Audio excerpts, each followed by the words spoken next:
Une hôtesse blanche se moque d'un passager noir sans savoir qu'il est le directeur de la compagnie aérienne. L'aéroport bourdonnait de l'énergie d'un après-midi chargé, le bruit des bagages roulants et des bavardages remplissant le vaste terminal. La lumière vive du soleil traversait les grandes fenêtres, illuminant la scène animée des passagers se précipitant pour attraper leur vol, des familles se réunissant et des voyageurs assis dans des rangées de chaises faisant défiler leur téléphone. Au milieu de ce chaos contrôlé, le personnel de la compagnie aérienne travaillait avec diligence pour assurer le bon déroulement des opérations, dirigeant les passagers et répondant aux questions avec une efficacité rodée. Parmi la foule se trouvait un passager noir dégageant une confiance tranquille alors qu'il s'approchait du comptoir pour s'enregistrer pour un vol en première classe. Son habillement était simple mais soigné. Un polo crispé, un jean et des baskets propres. Bien que décontracté, son attitude trahissait quelqu'un habitué aux environnements professionnels et aux voyages internationaux. Le passager se déplaçait avec aisance, posant poliment son billet d'embarquement et son identité sur le comptoir, prêt à commencer son voyage. Derrière le comptoir se tenait une hôtesse blanche, son uniforme impeccable et sa posture rigide, projetant de l'autorité à chaque mouvement. Son sourire bien appris se dissipa dès que ses yeux se posèrent sur le passager. Subtil mais indéniable, son attitude passa à une indifférence froide, son langage corporel trahissant son évaluation initiale. Elle jeta un coup d'œil rapide au billet du passager, puis au passager lui-même, son expression se durcissant et se fermant, comme si elle doutait de la légitimité de sa présence dans une classe supérieure. Son attitude dédaigneuse n'échappa pas à ceux qui étaient à proximité. Elle ne répondit presque pas au salut poli du passager, se concentrant plutôt sur les détails de leur billet avec une précision exagérée. Ses lèvres se pincèrent en scannant le code-barre, son ton plat et sec. « Vous voyagez en première classe ?» demanda-t-elle, la question remplie de condescendance. Son regard se tourna vers la tenue décontractée du passager, un sourcil levé comme si leur apparence invalidait en leur présence dans la file premium. « Êtes-vous sûr que ce n'est pas pour l'économie ?» Le passager, calme mais visiblement déconcerté, répondit fermement. « Oui, c'est bien moi. Y a-t-il un problème ?» L'hôtesse rigola sous son souffle, roulant des yeux avant de faire un geste dédaigneux vers l'écran de l'ordinateur. « Eh bien, je suppose que si vous pouvez vous le permettre… » Sa voix se tut, mais l'implication était claire. Sa remarque condescendante était suffisamment audible pour que ceux qui étaient dans la file derrière le passager l'entendent, suscitant des regards gênés de certains et des murmures discrets parmi les autres. Le personnel à proximité échangèrent des regards incertains, ressentant la tension. Une jeune assistante semblait particulièrement mal à l'aise, ajustant nerveusement son écharpe, mais restant silencieuse. L'hôtesse, encouragée par ses propres préjugés et peut-être ne sentant aucune conséquence immédiate, s'enfonça dans son rôle de gardienne des portes, posant des questions inutiles sur l'itinéraire du passager et vérifiant de nouveau des détails qui étaient déjà évidents. « Avez-vous votre confirmation de paiement ?» demanda-t-elle, son ton sec. Parfois, les gens mélangent leurs billets. Le passager garda son calme, bien que sa mâchoire se serre imperceptiblement. « Tout ce dont vous avez besoin est là. Je crois que vous trouverez tout en ordre. » L'hostilité subtile mais indéniable commença à attirer l'attention. Les voyageurs dans les files voisines tournèrent la tête, leur curiosité piquée par l'échange inhabituel. Certains se tortillèrent d'un mal à l'aise, déchirés entre intervenir ou rester silencieux, tandis que d'autres se murmuraient à l'oreille au sujet de la situation qui se déroulait. L'hôtesse, semblant satisfaite de son moment de domination, souffla et rendit à contre-cœur les documents du passager. « Très bien, vous êtes prêts », dit-elle sèchement, ces mots dénués de la courtoisie habituelle accordée aux autres voyageurs. Le passager prit son billet et son identité d'une main stable, sa dignité intacte. « Merci », dit-il simplement d'un ton frais mais pointu. C'était une réponse digne, contrastant fortement avec l'attitude rude de l'hôtesse. Alors qu'il se tournait pour partir, l'hôtesse murmura quelque chose sous son souffle, juste assez fort pour être entendu par les personnes les plus proches. « Les gens comme ça croient maintenant qu'ils possèdent le monde », dit-elle, sa voix empreinte de mépris. Les mots flottèrent dans l'air comme une étincelle menaçant d'enflammer un feu. Quelques passagers laissèrent échapper des exclamations audibles, tandis que d'autres échangèrent des regards choqués. Un homme près de là commença à enregistrer sur son téléphone, son expression de stupéfaction. Le passager noir s'arrêta brièvement, le poids de la remarque le frappant comme une rafale de vent froid. Il se tourna légèrement, croisant le regard de l'hôtesse. Il n'y avait pas besoin de mots, le regard qu'il lui lança en disait long. Ce n'était pas de la colère, c'était une force tranquille, un refus d'être diminué par l'ignorance. L'aéroport bourdonnait de l'activité d'un après-midi occupé. Le bruit des bagages roulants et des discussions remplissant le terminal spacieux. La lumière du soleil pénétrait par les grandes fenêtres, illuminant la scène animée des passagers pressés de prendre leur vol, des familles se réunissant et des voyageurs assis en rangées de chaises scannant leur téléphone. Au milieu de ce chaos contrôlé, le personnel de la compagnie aérienne travaillait avec diligence pour assurer une opération fluide, dirigeant les passagers et répondant aux questions avec une efficacité bien rodée. Parmi la foule se trouvait un passager noir, dégageant une confiance calme, alors qu'il s'approchait du comptoir pour s'enregistrer pour un vol en première classe. Sa tenue était discrète mais soignée, un polo frais, un jean et des baskets propres. Bien que décontracté, son attitude montrait quelqu'un habitué au milieu professionnel et aux voyages internationaux. Le passager se déplaçait aisément, posant poliment son billet et son identification sur le comptoir, prêt à commencer son voyage. Derrière le comptoir se tenait une hôtesse blanche, son uniforme impeccable et sa posture rigide, projetant de l'autorité à chaque mouvement. Son sourire, bien rodé, s'effaça dès que ses yeux tombèrent sur le passager. Subtil, mais indéniable, son attitude se transforma en froide indifférence, son langage corporel trahissant son évaluation initiale. Elle jeta un coup d'œil rapide à son billet, puis au passager, son expression tendue et protégée, comme si elle doutait de sa légitimité dans une classe premium. Son attitude dédaigneuse ne passa pas inaperçue pour ceux qui étaient à proximité. Elle a à peine reconnu la salutation polie du passager, se concentrant plutôt sur les détails de leur billet avec une précision exagérée. Ses lèvres se pincèrent alors qu'elle scannait le code-barre et son ton était plat et sec. « Vous voyagez en première classe ?» demanda-t-elle, la question emplie de condescendance. Son regard se tourna vers la tenue décontractée du passager, un sourcil haussé, comme si leur apparence seule invalidait leur présence dans la file premium. « Êtes-vous sûr que ce n'est pas pour l'économie ?» Le passager, calme mais visiblement surpris, répondit fermement « Oui, je le suis. Y a-t-il un problème ?»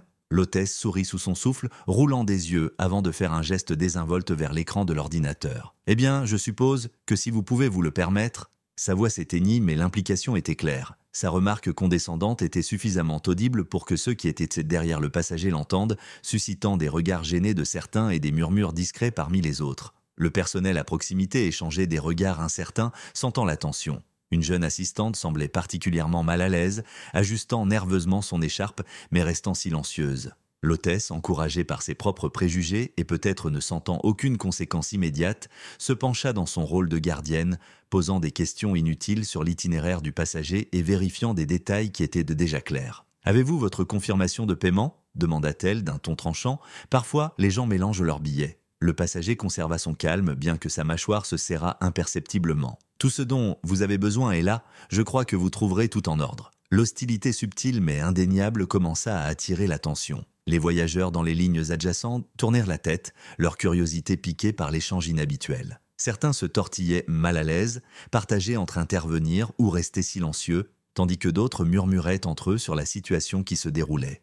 L'hôtesse, apparemment satisfaite de son moment de domination, souffla et remit à contre-cœur les documents du passager. « Très bien, vous êtes prêts », dit-elle brusquement, ses mots dépourvus de la courtoisie habituelle, étendus aux autres voyageurs. Le passager prit son billet et sa pièce d'identité d'une main stable, leur attitude inébranlable. « Merci », dirent-ils simplement, leur ton frais mais direct. C'était une réponse digne, en contraste frappant avec l'attitude rude de l'hôtesse. Alors qu'ils se tournèrent pour partir, l'hôtesse marmonna quelque chose sous son souffle suffisamment fort pour que ceux qui étaient proches l'entendent. « Les gens comme ça pensent qu'ils possèdent le monde maintenant », dit-elle, sa voix pleine de mépris. Les mots restèrent suspendus dans l'air comme une étincelle menaçant d'allumer un feu. Quelques passagers exhalèrent audiblement, tandis que d'autres échangèrent des regards choqués. Un homme à proximité commença à enregistrer sur son téléphone, son expression remplie d'incrédulité. Le passager noir s'arrêta brièvement, le poids de la remarque les frappant comme une bourrasque de vent froid. Ils tournèrent légèrement, croisant le regard de l'hôtesse.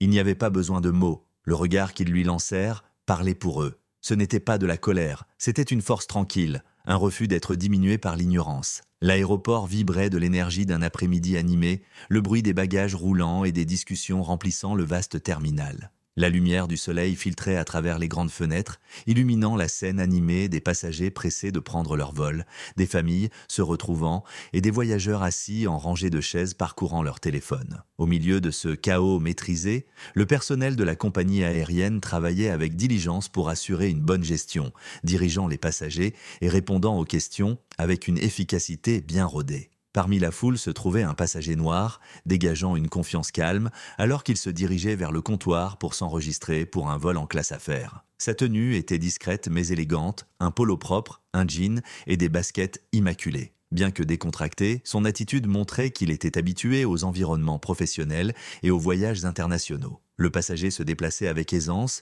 posant poliment son billet et son identification sur le comptoir, prêt à commencer son voyage. Derrière le comptoir se tenait une hôtesse blanche, son uniforme impeccable et sa posture rigide, projetant de l'autorité à chaque mouvement. Son sourire, bien rodé, se dissipa dès que ses yeux se posèrent sur le passager. Subtil mais indéniable, son attitude se transforma en froide indifférence, son langage corporel trahissant son évaluation initiale. Elle jeta un coup d'œil rapide à son billet, puis au passager, son expression tendue et protégée, comme si elle doutait de sa légitimité dans une classe premium. Son attitude dédaigneuse ne passa pas inaperçue pour ceux qui étaient à proximité. Elle reconnut à peine la salutation polie du passager, se concentrant plutôt sur les détails de leur billet avec une précision exagérée. Ses lèvres se pincèrent alors qu'elle scannait le code-barre et son ton était plat et sec. « Vous voyagez en première classe ?» demanda-t-elle, la question remplie de condescendance. Son regard se tourna vers la tenue décontractée du passager, un sourcil haussé, comme si leur apparence seule invalidait leur présence dans la file premium. « Êtes-vous sûr que ce n'est pas pour l'économie ?» Le passager, calme mais visiblement surpris, répondit fermement « Oui, je le suis. Y a-t-il un problème ?» L'hôtesse sourit sous son souffle, roulant des yeux avant de faire un geste désinvolte vers l'écran de l'ordinateur. « Eh bien, je suppose que si vous pouvez vous le permettre… » Sa voix se perdit, mais l'implication était claire. Sa remarque condescendante était suffisamment audible pour que ceux qui étaient derrière le passager l'entendent, suscitant des regards gênés de certains et des murmures discrets parmi les autres. Le personnel à proximité échangeait des regards incertains, sentant la tension. Une jeune assistante semblait particulièrement mal à l'aise, ajustant nerveusement son écharpe mais restant silencieuse. L'hôtesse, encouragée par ses propres préjugés et peut-être ne sentant aucune conséquence immédiate, se pencha dans son rôle de gardienne, posant des questions inutiles sur l'itinéraire du passager et vérifiant des détails qui étaient déjà clairs. « Avez-vous votre confirmation de paiement ?» demanda-t-elle d'un ton tranchant. Parfois, les gens mélangent leurs billets. Le passager conserva son calme, bien que sa mâchoire se serra imperceptiblement. « Tout ce dont vous avez besoin est là. Je crois que vous trouverez tout en ordre. » L'hostilité subtile mais indéniable commença à attirer l'attention. Les voyageurs dans les lignes adjacentes tournèrent la tête, leur curiosité piquée par l'échange inhabituel. Certains se tortillaient, mal à l'aise, partagés entre intervenir ou rester silencieux, tandis que d'autres murmuraient entre eux sur la situation qui se déroulait. L'hôtesse, apparemment satisfaite de son moment de domination, souffla et remit à contre-cœur les documents du passager. « Très bien, vous êtes prêts » dit-elle brusquement, ses mots dépourvus de la courtoisie habituelle étendus aux autres voyageurs. Le passager prit son billet et sa pièce d'identité d'une main stable, leur attitude inébranlable. « Merci » dirent-ils simplement, leur ton frais mais direct. C'était une réponse digne, en contraste frappant avec l'attitude rude de l'hôtesse. Alors qu'il se tournait pour partir, l'hôtesse marmonna quelque chose sous son souffle, suffisamment fort pour que ceux qui étaient de proche l'entendent. « Les gens comme ça pensent qu'ils possèdent le monde maintenant », dit-elle, sa voix pleine de mépris.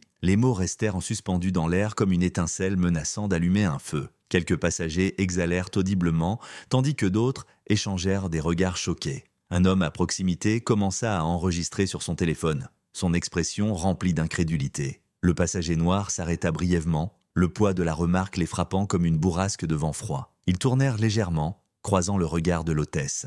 Il n'y avait pas besoin de mots, le regard qu'ils lui lancèrent parlait pour eux. Ce n'était pas de la colère, c'était une force tranquille, un refus d'être diminué par l'ignorance. Le respect de nos passagers est fondamental pour le succès de cette compagnie aérienne, déclara le directeur, sa voix calme et contrôlée. Chaque passager, quelle que soit son apparence ou son origine, doit être traité avec dignité et professionnalisme. C'est un standard que nous devons maintenir. L'hôtesse, maintenant pleinement consciente de la situation, se sentit mal à l'aise dans son fauteuil. Les mots frappèrent fort, mais elle savait qu'elle ne pouvait pas nier la gravité de ses actions, la réalisation qu'elle avait exposé ses préjugés et qu'elle avait laissé ses biais dicter la manière dont elle traitait quelqu'un simplement en raison de son apparence, s'imposa lentement. Les mots du directeur furent suivis d'un moment de réflexion alors que l'équipe dirigeante absorbait discrètement le message. L'hôtesse, prise dans un piège qu'elle avait elle-même créé, ne pouvait plus éviter d'affronter les conséquences de ses actes. « Le comportement que j'ai observé hier ne sera pas toléré ici », continua le directeur. « Les valeurs de l'entreprise doivent être alignées sur le traitement équitable de chaque individu, avec respect et sans jugement basé sur l'apparence ou l'origine. » La pièce resta silencieuse alors que l'hôtesse était assise, désormais pleinement consciente que ses actions avaient non seulement nui aux passagers, mais aussi mis en péril l'intégrité de l'entreprise.